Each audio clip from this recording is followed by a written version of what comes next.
Hey everybody, how are you going? Hey, I've got Meissa Caddick update. So let's just quickly get into this right now. Let's have a look at this. This is quite interesting.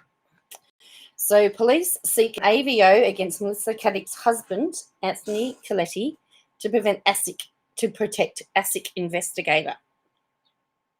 So police are seeking an apprehended violence order against the husband of Sydney fraudster Meissa Caddick to prevent a woman investigating her multi-million-dollar Ponzi scheme. An application requesting the AVO was filed against Anthony Coletti yesterday in a bid to protect Isabella Allen, who is the leading investigator for the Australian Securities and Investments Commission. According to New South Wales Police, an AVO can be sought if someone has been a victim of physical assault, threats of physical harm, stalking, intimidation, or harassment, and has a reasonable fear to believe that this behaviour will continue.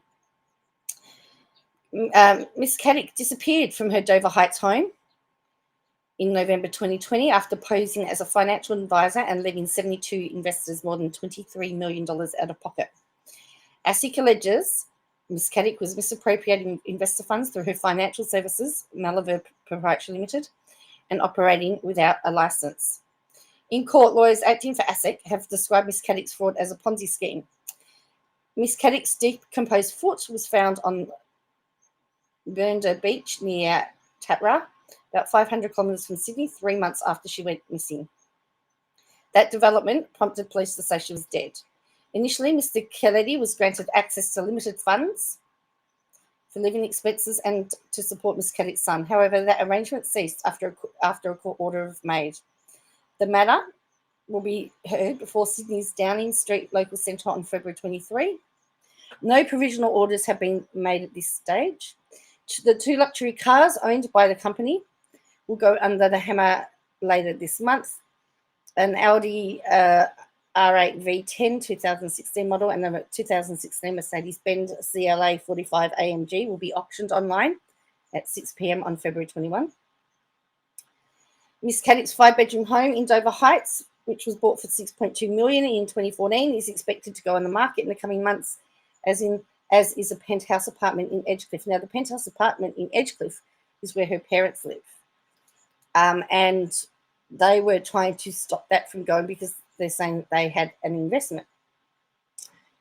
So the price tags, the vehicles when purchased came with a minimum price tag of $142,000 and $89,000 respectively. I'm assuming that they're going to be bargains. So I think that's the Audi.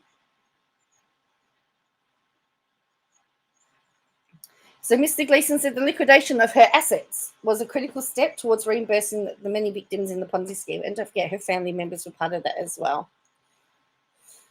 And that's the Mercedes.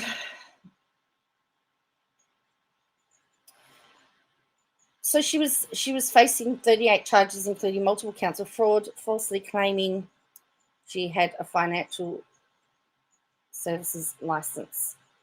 So they're taking legal steps to expedite the sale of the assets and to begin to return the monies to people. So what do you think? What do you think about the AVO to prevent an private investigator from investigating her disappearance? Do you think that it is going to make a difference if an investigator was to look for it, or do we need to let all of this matter rest before we discover where she is? I'm really interested to know what you think. Make sure you hit like and subscribe, and I will definitely keep you updated with all the latest happenings. And I'll catch you later. Bye for now.